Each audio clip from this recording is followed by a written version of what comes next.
Rama Rama Hare Hare Hare Krishna Hare Hare Hare Rama Rama Hare Hare Krishna Hare Hare Rama Rama Hare Hare Krishna Hare Hare Rama Rama Hare Krishna Hare Rama Rama Hare Hare Rama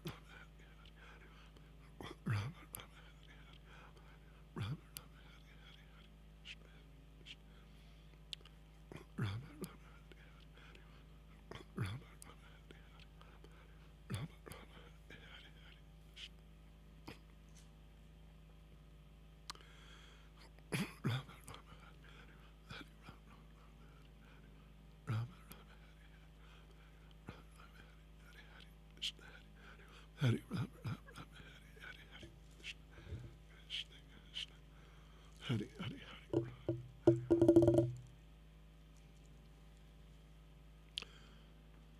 Okay, devotees, Hare Krishna. So let us begin our Bhakti Vaibhava seminar for this evening. This is evening number, what would you say? Is it 34? Is it? No, because we missed Friday also. So it's probably 34. We were one short, but now we're two short of the full week. So yeah, this is day 34 then. We've done 33. So this is day 34, it sounds like. So, first of all, our prayers.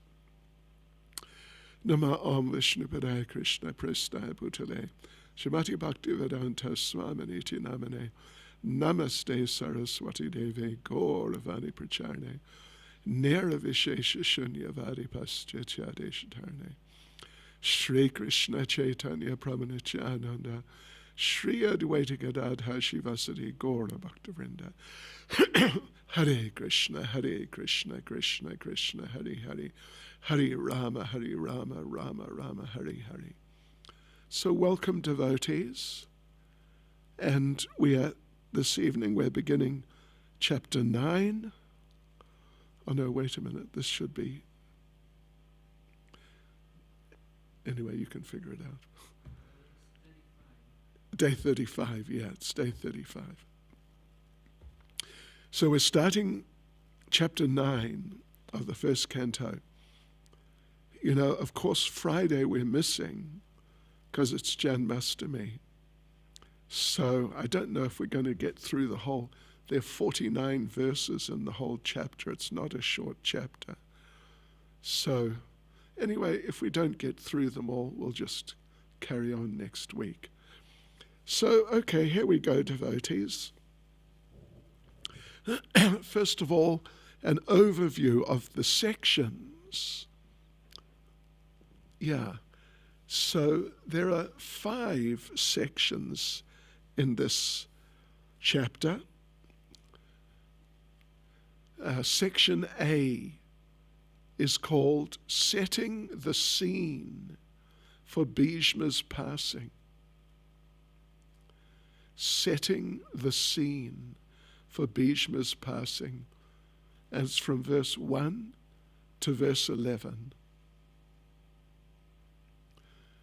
Then section B is, we call it Bhisma Speaks. Bhisma Speaks. And it's from verse 12 to verse 24. 12 to 24. Section C is Bhisma instructs Maharaj Yudhisthira. Bhisma instructs Maharaj Yudhisthira, and it's from verse 25 to verse 29. Then section D is titled Bhisma Passes Away. Bhisma passes away. And that's from verse 30 to verse 43. 30 to 43. Then finally there's section E, the scene following the departure of Bhisma. The scene following the departure of Bhisma. That's from verse 44 to 49. So I hope I didn't go through those too quickly. But if I did, as we get to each section, we'll tell you the name, of course.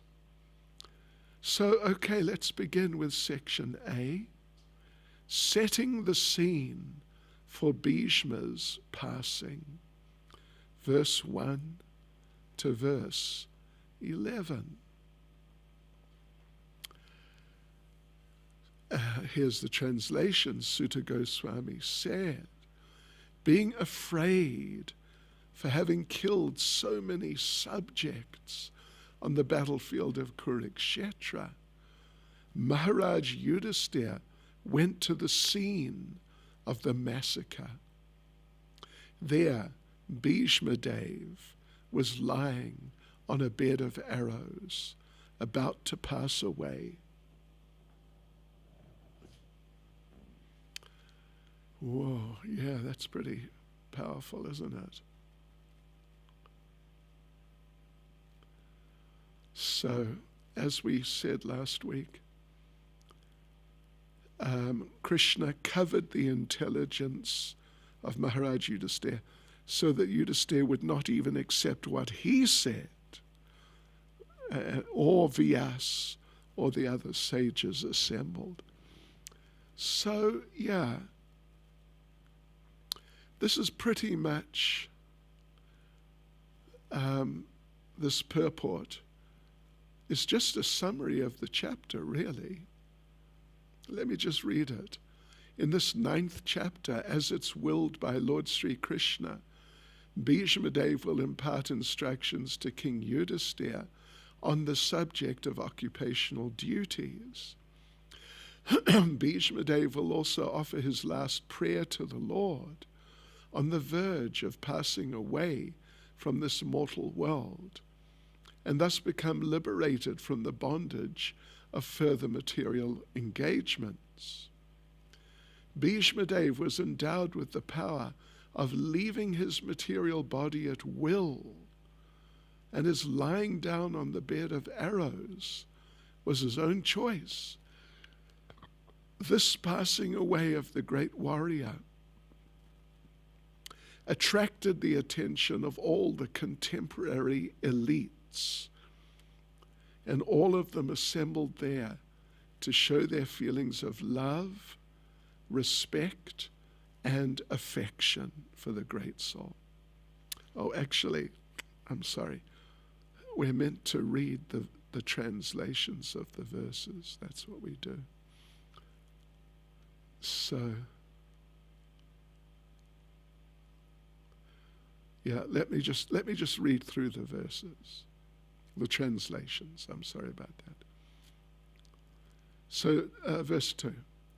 At that time, all his brothers followed him, that's Yudhisthira, on beautiful chariots drawn by first-class horses, decorated with gold ornaments. With them were Vyas and rishis like Domya, the learned priest of the Pandavas, and others. Verse 3. O sage amongst the Brahmins, Lord Sri Krishna, the personality of Godhead, also followed, seated on a chariot with Arjuna.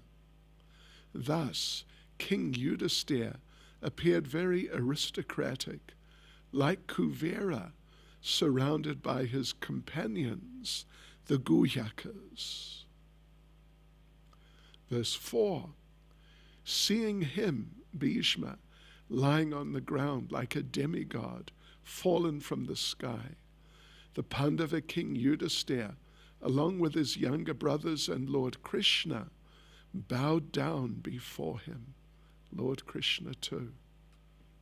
Verse 5, just to see the chief of the descendants of King Bharat, Bhishma, all the great souls in the universe, namely the rishis amongst the demigods, Brahmins and kings, all situated in the quality of goodness, were assembled there. Yes, verses 6 and 7. All the sages like Parvata Muni, Narada, Domya, Vyas, the Incarnation of God, Brihadashva, Bharadvaj, and Parashuram and disciples, Vashishta, Indra Pramada, Trita, Gritsamada, Asita, Kakshivan, Gautama, Atri, Kaushika, and Sudarshan were present. Verse 8. And many others, like Shukadev Goswami and other purified souls, Kashyapa and Angirasa and others, all accompanied by their respective disciples, arrived there. Boy, that's pretty amazing. Shukadev Goswami. Verse 9.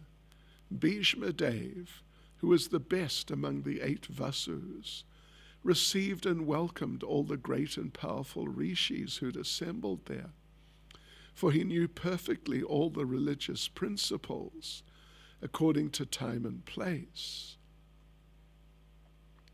Verse 10.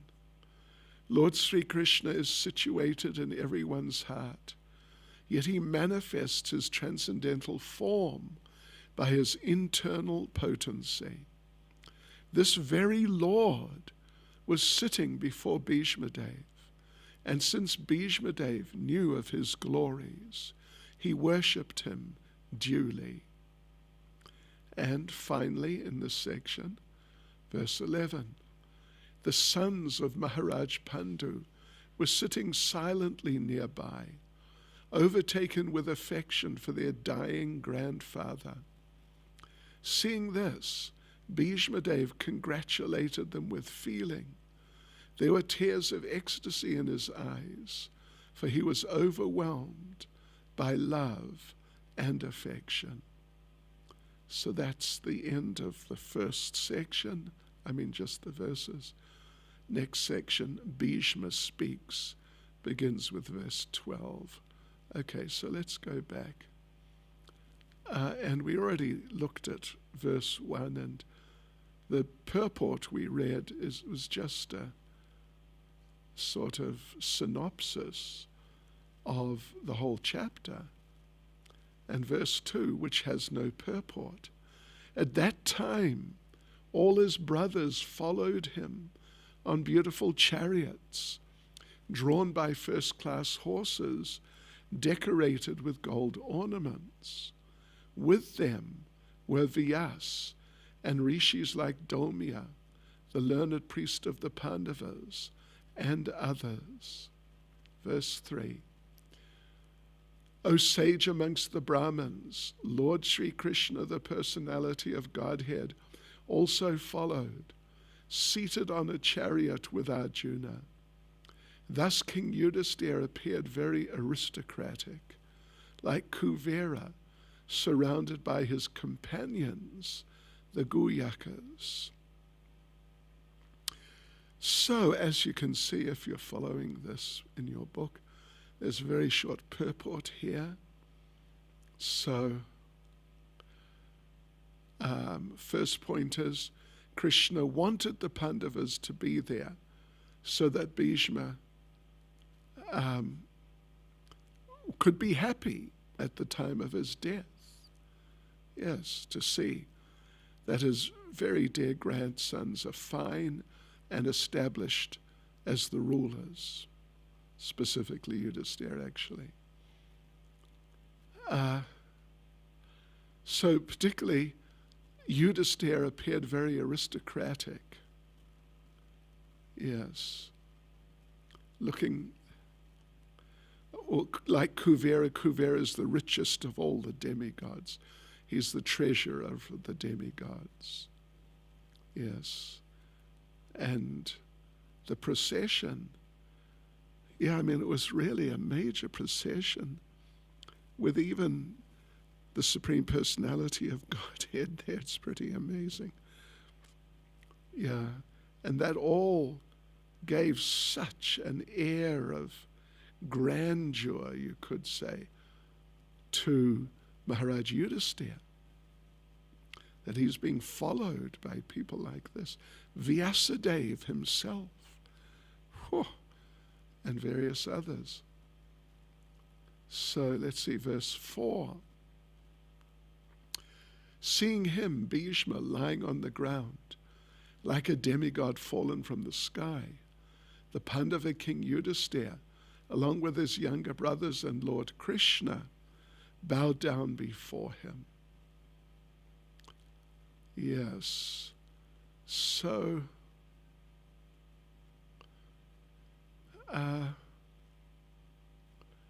well, you know, Prabhupada in the purport gives a sort of, what would you say, kind of materially technical understanding of who is Krishna, the younger cousin of Maharaj Yudhisthira, intimate friend of Arjuna. Yeah. Of course, all the family members of the Pandavas and so many of these great people, they all knew Krishna's the Supreme Lord. Yes. So, but even despite that, Krishna behaved in a, Prabhupada says, a humanly custom. So he also went forward, even though he's the Supreme Lord, he went forward and bowed down before the dying Bhisma Deva, as if he was one of the younger brothers of Yudhisthira. And verse 5, just to see the chief of the descendants of King Bharat, Bhisma, all the great souls in the universe, namely the rishis amongst the demigods, Brahmins and kings, all situated in the quality of goodness, were assembled there. So again, there's a very short purport, but Prabhupada makes some points there. That these rishis, who are these rishis? They're spiritually perfect people. And anyone can become spiritually perfect. Whether you're a king or a mendicant or just someone like us in this Kali Yuga trying to practice Krishna consciousness, we can all achieve spiritual perfection. It's a fact. So Bhisma himself was one of the rishis. He was a brahmarshi because he's Kshatriya. He's Kshatriya. So he's brahmarshi or rajarshi, you might say. And he's the chief of the descendants of Bharat. That's a really interesting position. Chief of the descendants of King Bharat. So, the rishis, of course, they're in goodness, and they all came when they heard about Bhisma's impending death. Verses 6 and 7. All the sages like Parvata Muni, Narada, Domya, Vyas, the incarnation of God, Brihadashva, Bharadvaj and Parasuram and disciples, Vasishta, Indrapramada, Trita, Gritsamada, Asita, Kakshivan, Gautama, Atri, Koshika, and Sudarshan were present. So in the purport here, there's quite a purport here. But the thing is, it's basically biographical information about all these sages and transcendental persons. So, you know, I mean, you can all read through it. We don't need to go through all the details. Parvata Muni, I'll just say a couple of words about each one. Parvata Muni, Prabhupada mentions, is the constant companion of Narada. Yes, he's famous like that. And the two of them have taken part in a number of pastimes together. There's a few I could mention, but one is the story of Mrigarhi. When Narada came back to check on him, Parvata Muni came with him. Yes. So, he's a great personality. Narada, well, I think we don't need to say more. About Narada, we went through so much detail about Narada for some days. Domya is the priest of the Pandavas.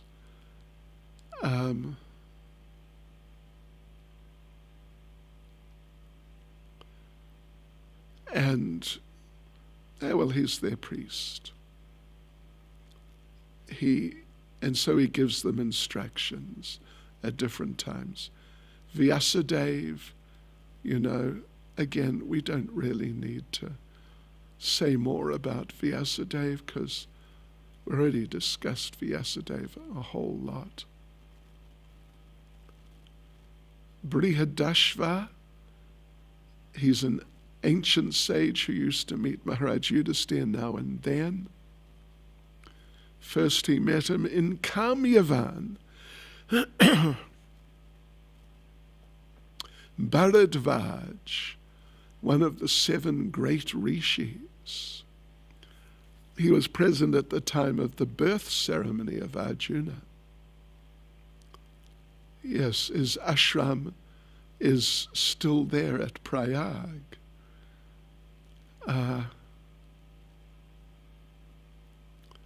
And he's the father of Drona, my gosh. Yeah, he's the father of Drona. Anyway, Prabhupada explains in the purport. If you want details, just read through yourselves.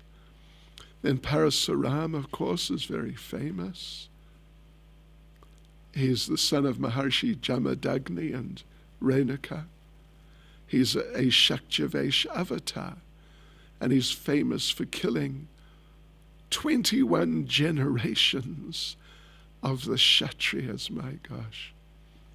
Vasishta, he's very prominent in Ramayana and in Mahabharata. So he's one of these super long-living people.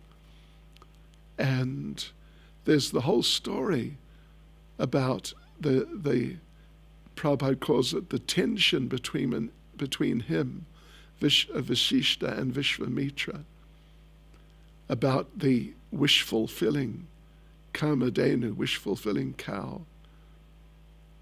Yeah. Indrapramada, another celebrated rishi. Trita, one of Gautama's sons.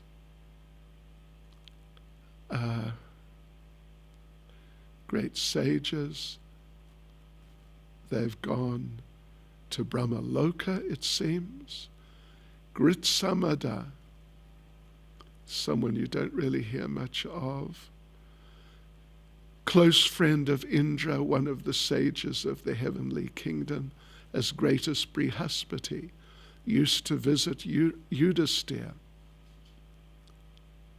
So, it's a very powerful sage. Asita, of course, is mentioned in Bhagavad Gita.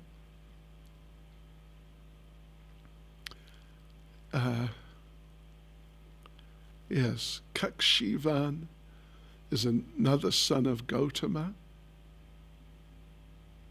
Atri is famous. His wife is Anasuya, who wanted a son who would be a combination of Brahma, Vishnu, and Shiva, and that was Lord Dattatreya. Kaushika, he was a permanent rishi member in the royal assembly of Maharaj Yudhisthira, sometimes met Krishna. Sudarshan, look at this. This is the wheel, the Sudarshan Chakra of Lord Krishna, of Lord Vishnu. Oh gosh. Given to the Lord. Well, yes, some literatures say, given to the Lord by Agni. But actually it's always carried by the Lord. So, Sudarshan also has a personal form. He's not just a weapon, a chakra. He also has a personal form as a type of a human being. So verse 8, and many others like Shukadev Goswami and other purified souls, Kashyapa and Angirasa and others, all accompanied by their respective disciples, arrived there. So then in the purport, Prabhupada talks about all of these, well, particularly Shukadev Goswami. It's the same Shukadev Goswami. It's the same Shukadev Goswami. Yeah. So of course we've already said a lot about Shukadev. We don't need to go through more details. Kasyapa is one of the Prajapatis, son of Marichi, who's the son of Lord Brahma, one of the sons-in-law of Daksha. And would you believe, he is the father of Garuda. And he married 13 daughters of Daksha. And Angirasa is the son of Maharshi Angira. Oh, and he's Brihaspati. How's that? It's another name for Brihaspati. Prabhupada makes an interesting point that it is said that Dronacharya was his partial incarnation. When Prabhupada says something like that, it is said, it means it's really not known. It's really, really not known. But some say, it's not like, it may well be true. Yeah. Okay, so that's some information about these different great personalities. So now verse 9. Bhisma Dev, who was the best amongst the 8 Vasus, received and welcomed all the great and powerful rishis who were assembled there, for he knew perfectly all the religious principles according to time and place. That's interesting. In the purport, Prabhupada makes the point that expert religionists know perfectly well how to adjust religious principles in terms of time and place. Yeah, and all great acharyas or preachers, Prabhupada goes on to say, they have executed their missions by making adjustments. And Srila Prabhupada, of course, is among them. The Yuga Dharma on paper, you could say, is Harinam Sankirtan. But Srila Prabhupada adapted that with book distribution. So, like that, Prabhupada showed his greatness, how the movement developed on the basis of the book distribution. It was amazing how it developed. So that was his contribution into his adjustment in terms of time and place. Yes. So then Prabhupada goes on to point out Bhisma Dev was one of the 12 Mahajans, who are the great preachers of Krishna consciousness. And therefore, he's in a position to receive and welcome all these sages, because he himself is big authority spiritually. Well, as Prabhupada says, he couldn't receive them physically because he wasn't at home and he was in this severely restricted physical condition. But still, he spoke sweet words with hearty expressions. In this way, he received them all very nicely.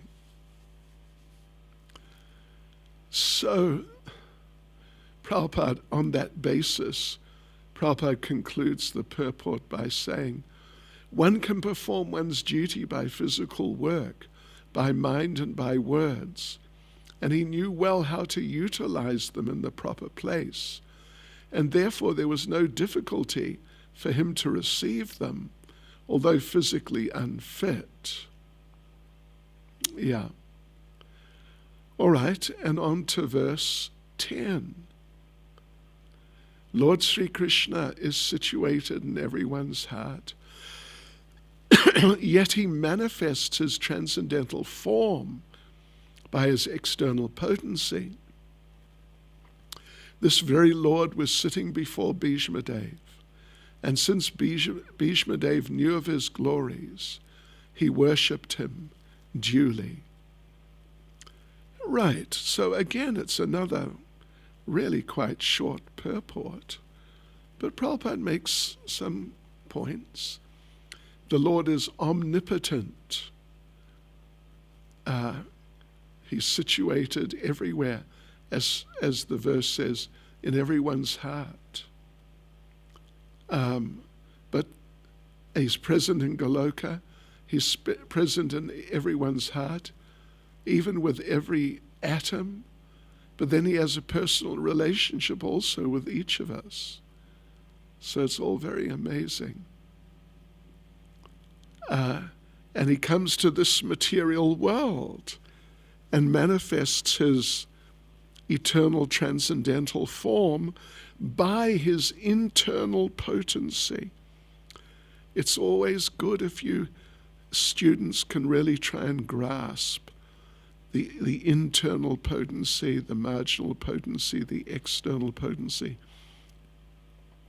And in relation to Krishna, how he works with the internal potency to get things done, like to incarnate in this world. He's helped by the internal potency. So the external potency, of course, Prabhupada makes the point, has nothing to do with his eternal form, which is manifested from the internal energy, as we just said. And Bhisma knew all of this, so he worshipped the Lord accordingly. And here's a little comment by Srila Jiva Goswami. Krishna is situated in the hearts of his devotees, but by his mercy he manifested his form before Bhishma's eyes. It was very special. Verse 11, the sons of Maharaj Pandu were sitting silently nearby, overtaken with affection for their dying grandfather. Seeing this, Bhishma Dev congratulated them with feeling. There were tears of ecstasy in his eyes, for he was overwhelmed by love and affection. You know, Kshatriya nature is such that even though, like in this specific case, Bhishma Dev was trying his best to kill Arjuna and the other Pandavas. He was really trying to kill them. But now, immediately, like we're talking here about 2 days after the battle, something like that, now they're overwhelmed with affection for him. Just see, Kshatriya nature. So Srila Prabhupada makes some points about the background, really, you could say. That when Pandu, the father of the Pandavas, died, then the Pandavas, the sons, were just small children. and Yudhisthira couldn't rule. So they were brought up by the senior members of the royal family, and particularly by Bhisma Dev. He really looked after them. I mean, he really looked after them because they were being abused. So he looked after them, trained them, saw to their being trained also, and like this, he was helping them so much. But then when they grew up, then they were cheated by Duryodhana and company. And then Bhishma couldn't really do anything because, Prabhupada says, for political reasons, basically means he was dependent on Duryodhana. So he was obliged to stick with Duryodhana. So therefore, for example, when the attempt was made to undress Draupadi in the great, after the gambling match in the great assembly, Bhishma was there. He didn't do anything. He didn't do anything. Right, so now, at the last stage, he sees them headed by Yudhisthira, sitting very gently, Prabhupada says, at his side. And like this, the great warrior grandfather couldn't stop his tears, just automatically flowing from his eyes. He remembered what they'd been through. And so now he's fully satisfied that everything has worked out like this at the end of his life. So he congratulated them. So now, wait a sec. Yeah, Srila Jiva Goswami makes a comment. Worried about having committed offenses to Bhishma and others, Yudhisthira could not be pacified by the instructions of the sages or even Krishna. So Krishna brought him in front of Bhishma, so Yudhisthira could see the affection Bhishma had for him. In this way, removing his anxieties. Okay, so that's the end of the first section. Now we come to the second section. Bhishma speaks. And this is from verse 12 to verse 24. And it's not so much him instructing Yudhisthira, but he's just speaking about different things. Anyway, let's go through the verses and we'll see. Get a little overview of this section. Verse 12. Bhishma Dev said, "Oh, what terrible sufferings and what terrible injustices you good souls suffer for being the sons of religion personified. You did not deserve to remain alive under those tribulations, yet you were protected by the Brahmins, God, and religion." Verse 13. As far as my daughter-in-law Kunti is concerned, upon the great general Pandu's death, she became a widow with many children, and therefore she suffered greatly. And when you were grown up, she suffered a great deal also because of your actions. Verse 14. This is Bhishma, of course. In my opinion, this is all due to inevitable time, under whose control everyone in every planet is carried, just as the clouds are carried by the wind. 15. Oh, how wonderful is the influence of inevitable time. It is irreversible. Otherwise, how can there be reverses in the presence of King Yudhisthira, the son of the demigod controlling religion? Bhima, the great fighter with a club. How could there be reverses in the presence of Bhima? Because he's such a great fighter. The great bowman Arjuna, with his mighty weapon Gandiva, and above all, the Lord, the direct well-wisher of the Pandavas. Verse 16. O King, no one can know the plan of the Lord, Sri Krishna. Even though great philosophers inquire exhaustively, they are bewildered. Verse 17. O best among the descendants of Bharat, Yudhisthira, I maintain therefore that all this is within the plan of the Lord. Accepting the inconceivable plan of the Lord, you must follow it. You are now the appointed administrative head, and, my Lord, you should now take care of those subjects who are now rendered helpless. Verse 18, this Sri Krishna is no other than the inconceivable, original personality of Godhead. He is the first Narayan, the supreme enjoyer. But he is moving amongst the descendants of King Vrishni, just like one of us, and is bewildering us with his self-created energy. Verse 19.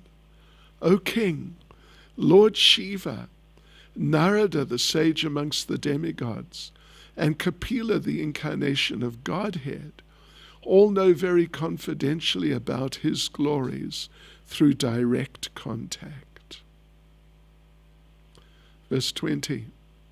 O King, that personality whom, out of ignorance only, you thought to be your maternal cousin, your very dear friend, well-wisher, counselor, messenger, benefactor, etc., is that very personality of Godhead, Sri Krishna.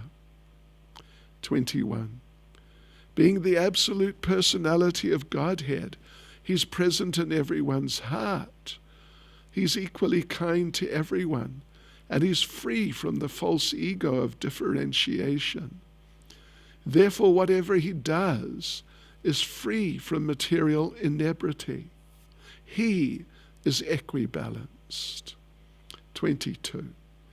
Yet despite his being equally kind to everyone, he has graciously come before me while I'm ending my life, for I am his unflinching servitor. 23. The personality of Godhead who appears in the mind of the devotee by attentive devotion and meditation and by chanting of the holy name releases the devotee from the bondage of fruitive activities at the time of his quitting the material body.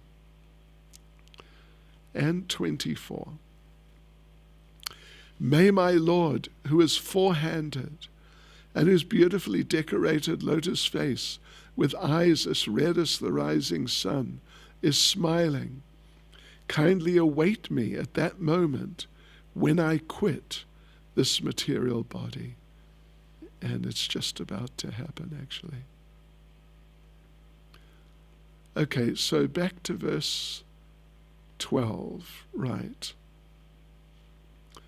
Bhisma Dev said, "Oh, what terrible sufferings and what terrible injustices you good souls suffer for being the sons of religion personified.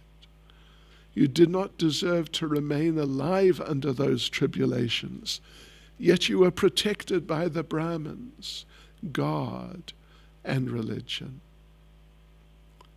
So, okay, let's have a look at the purport. Not a big purport, but it's there. So Bhisma Dev knows about how Maharaj Yudhisthira is disturbed. He already knows that. Exactly how he knows that doesn't seem to be said, but Prabhupada definitely makes the point, and Bhishma may well have been informed by someone. Yeah. So therefore, he spoke first, sort of encouraging maybe, or if not exactly encouraging, at least trying to help Maharaj Yudhisthira to see the general situation. Yeah, this is before he actually instructs him on his duties. So this is Bhishma encouraging him, preaching to him.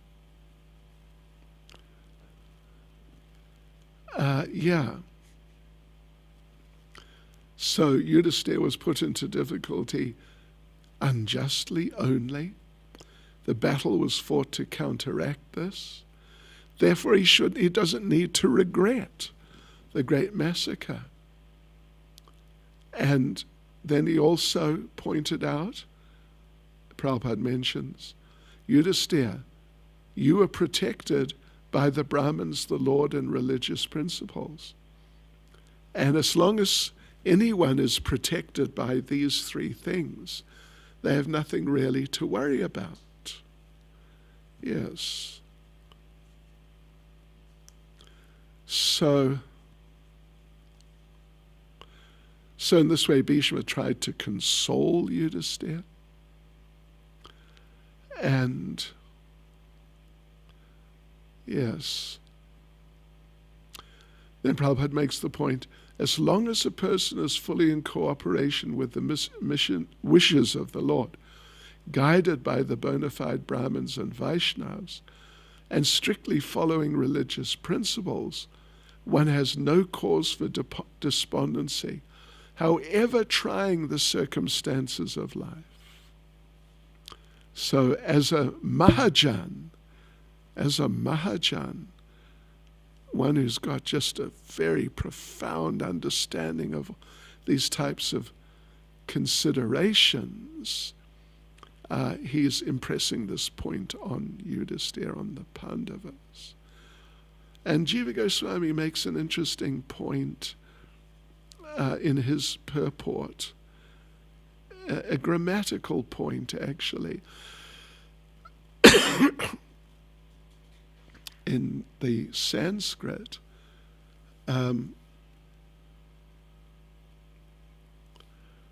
that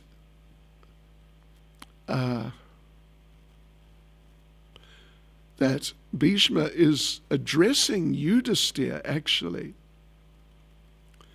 but out of respect, he's addressing him in the plural form, the ap form. I don't know what form in Chinese. Do they have you for older and you for younger, different you? Yes. Sort of. Formal and informal. Yeah, okay. So he was addressing Yudhisthira formally. Right. So, okay, verse 13. As far as my daughter-in-law Kunti is concerned, upon the great General Pandu's death, she became a widow with many children, and therefore she suffered greatly. And when you were grown up, she suffered a great deal also because of your actions. So, right.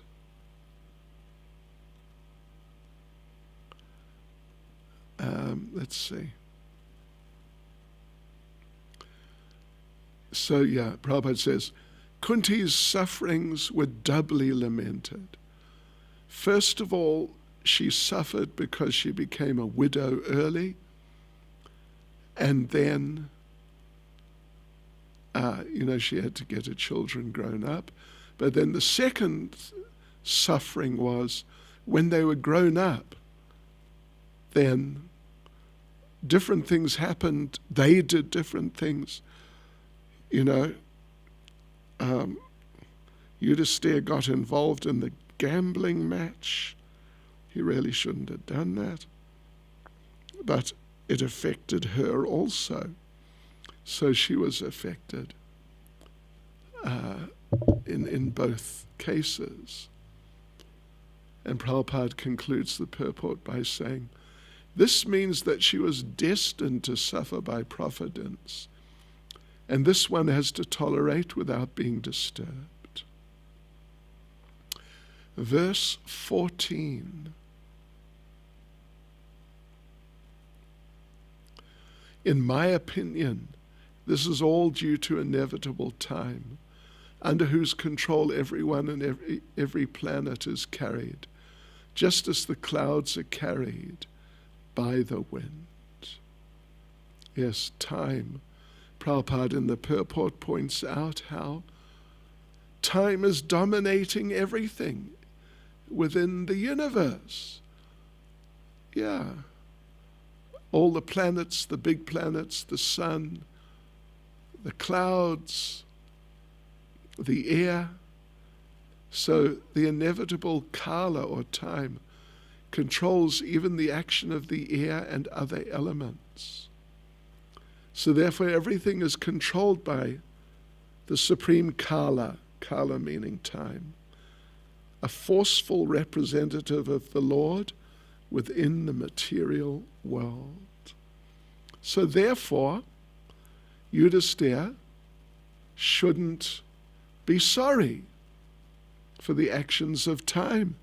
It's the actions of time which has brought things to this point and all these people to be killed. We have to tolerate, bear the actions and reactions of time as long as we're within this world. So therefore, Bhishma Dev's point is, Yudhisthira, you shouldn't think that you committed sins previously and now you're suffering the consequences. Even the most pious have to suffer in this world. But a pious person is faithful to the Lord because of being guided by the bona fide Brahmins and Vaishnavas. Yeah, so these three principles, Prabhupada says, should be the aim of life. We shouldn't be disturbed by the tricks of eternal time. Even the great controller of the universe, Brahmaji, is also under the control of that time. Therefore, one should not grudge being thus controlled by time, despite being a true follower of religious principles. It's really an amazing purport. Now, before we go on to verse 15, I want to read something from Srila Vishwanath Chakravarti Thakur's purport. It's quite, it's a bit substantial. Listen to this. So, someone could argue, but time is simply the substratum of the experience of happiness and distress, which are prarabdha karmas. The substratum means like the foundation sort of thing. Thus, when you say that time is the cause, time is acting as an assistant. Why don't you just say clearly that our suffering is from our prarabdha karma resulting from our sins?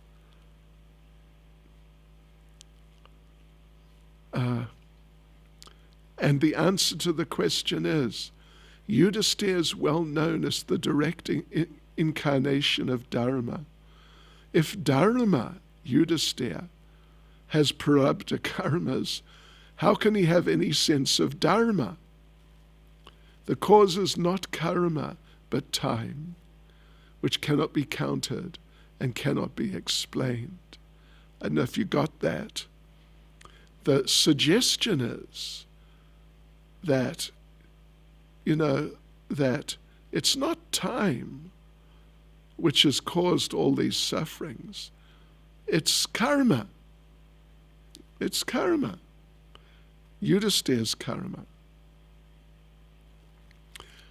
But the answer is that Yudhisthira is the son of Yamaraj, who is Dharma personified, Dharma Raj, the king of Dharma.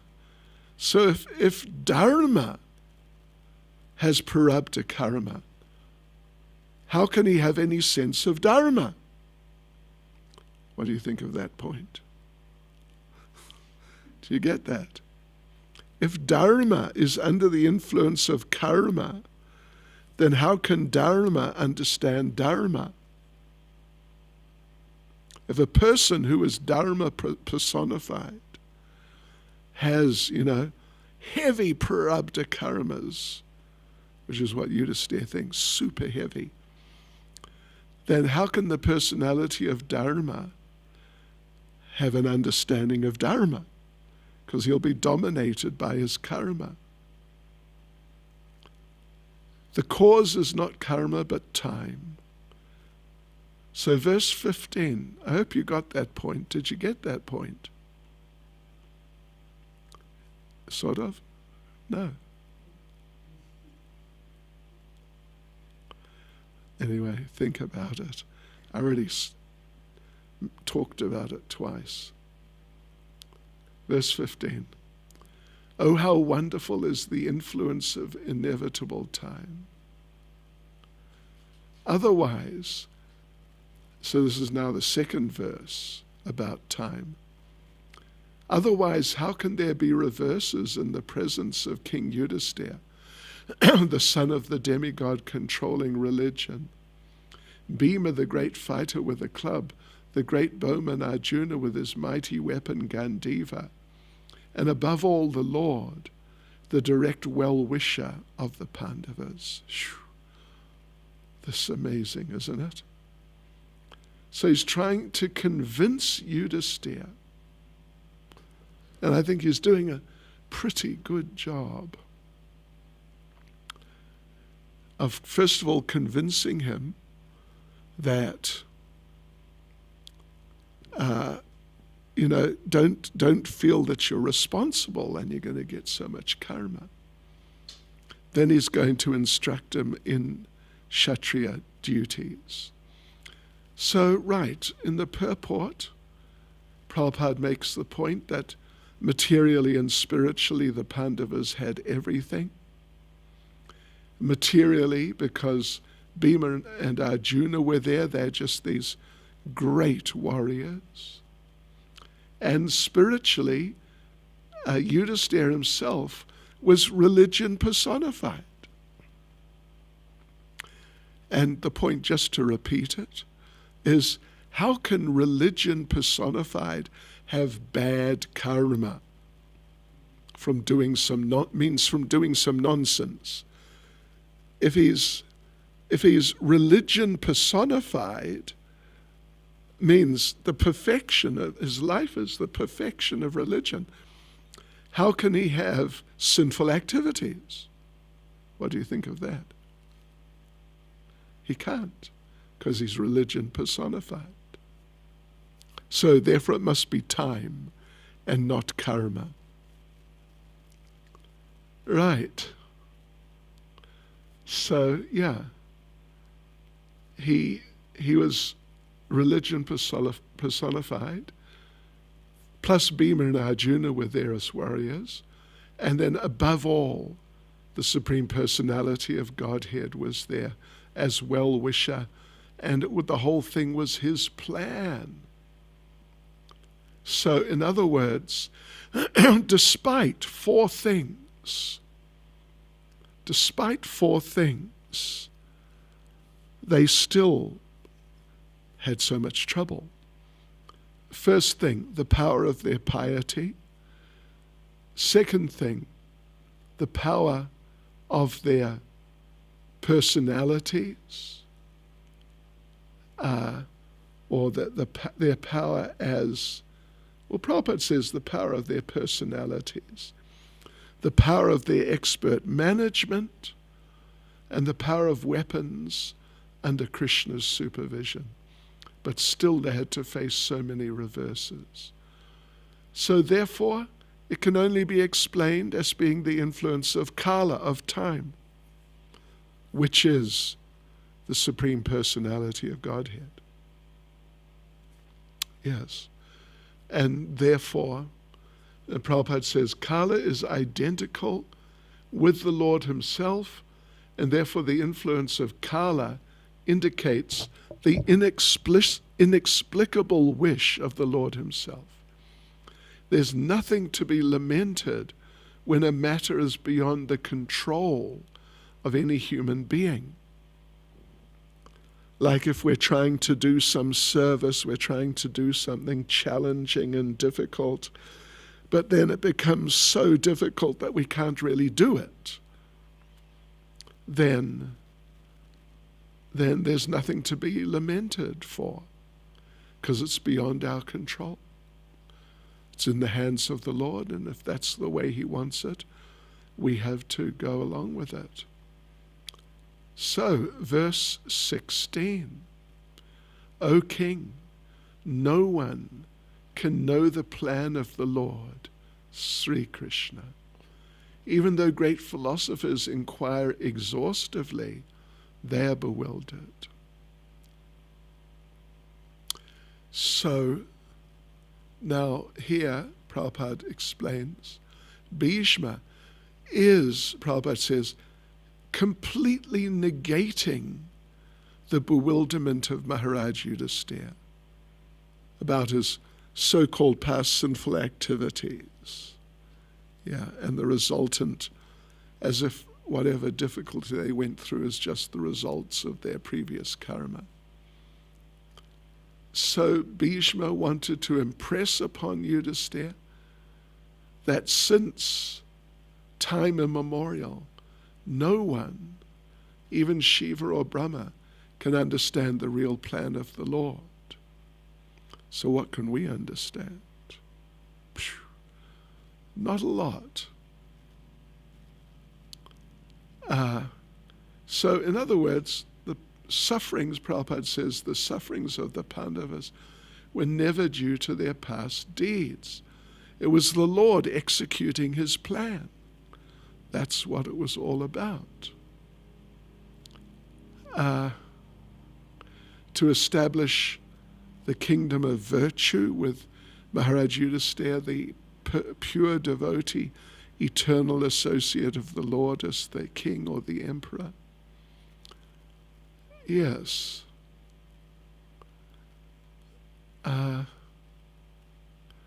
So anyway, despite all that, the devotees had to suffer temporarily. The Lord had to execute the plan of establishing the kingdom of virtue, and therefore his own devotees suffered temporarily in order to establish the conquest of virtue. So Bhisma was happy to see the triumph of virtue, happy to see Yudhisthira on the throne, even though he fought against him. We made that point a little just earlier this evening. So Prabhupada goes on. Even a great warrior like Bhisma couldn't win the battle of Kurukshetra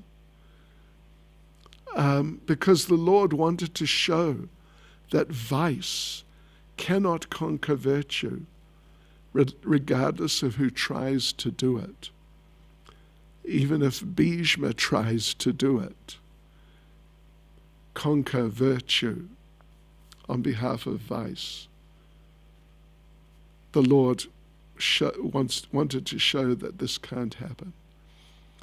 So Prabhupada concludes the purport by saying, Bhisma Dev was a great devotee of the Lord, but he chose to fight against the Pandavas by the will of the Lord, because the Lord wanted to show that a fighter like Bhisma cannot win on the wrong side, the non-virtuous side.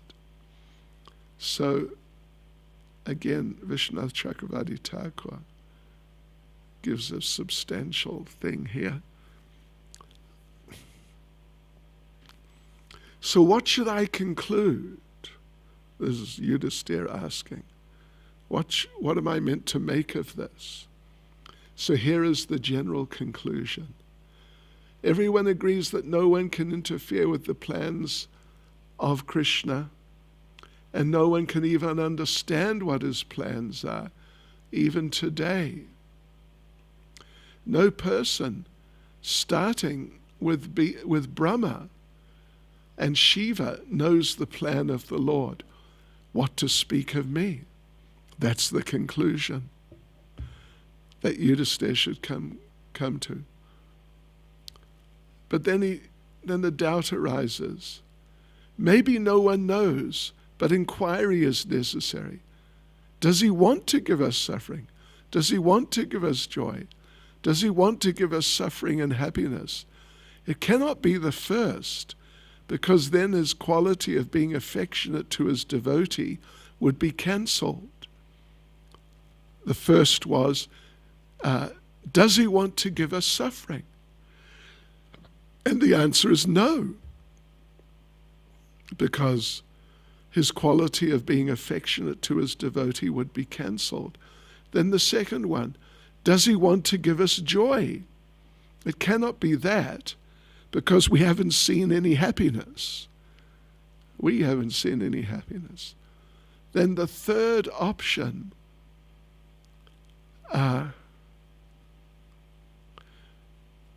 what is this? Does he want to give us suffering and happiness, the two together? It can't be the third option, because that would be a contradiction of his kind nature. It is finally decided that one cannot solve the problem by inquiry. Thus the verse says that even those who use their intelligence to discriminate, and those who use knowledge of Scripture, are bewildered by such inquiry, you could say, really, by trying to make such inquiries. So let's see, verse 17. We're making good progress. O best among the descendants of Bharat, Yudhisthira, I maintain, therefore, that all this is within the plan of the Lord. Accepting the inconceivable plan of the Lord, you must follow it. You are now the appointed administrative head, and my Lord, you should now take care of those subjects who are now rendered helpless.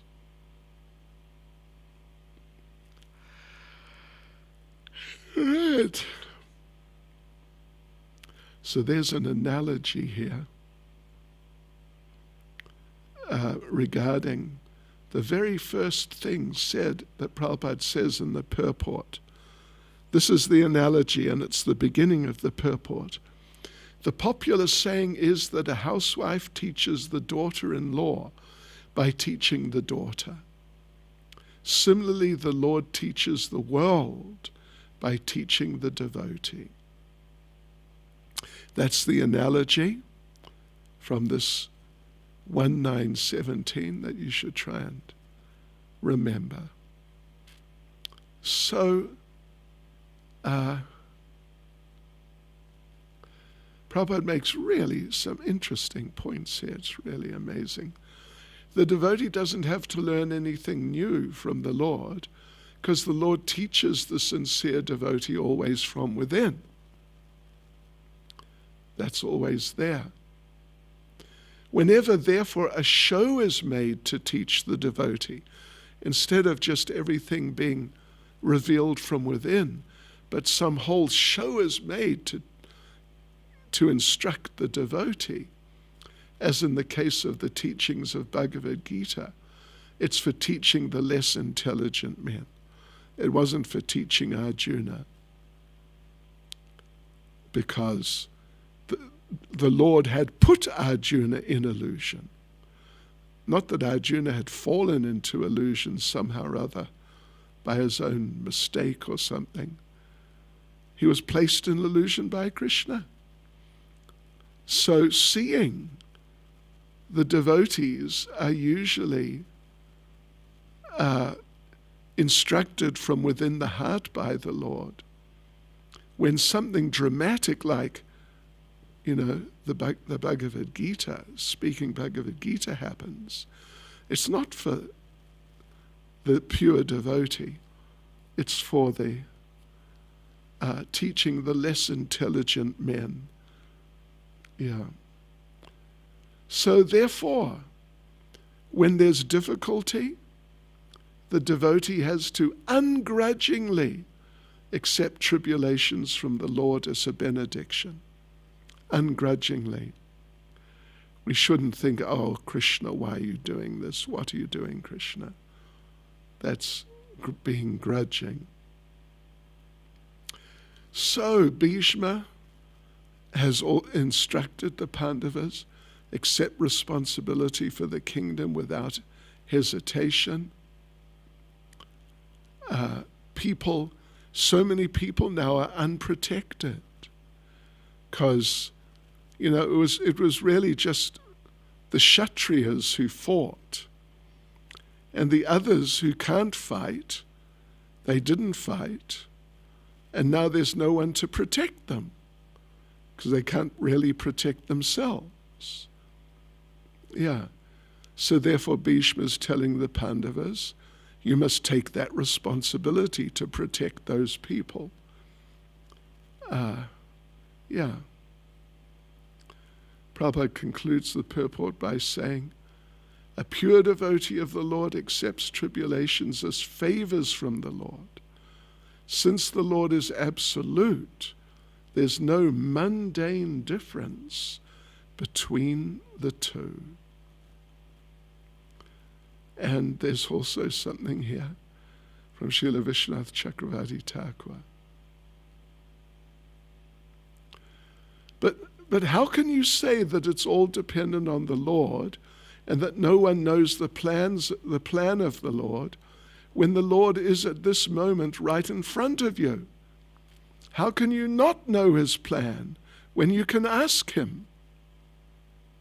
In reply, Bhishma speaks this verse. He bewilders us with his energy.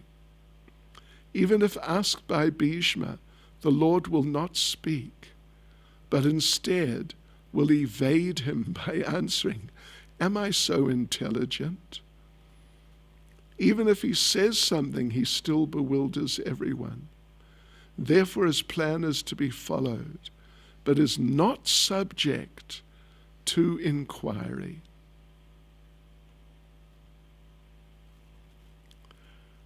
So let's see, okay, the next verse has quite a substantial purport.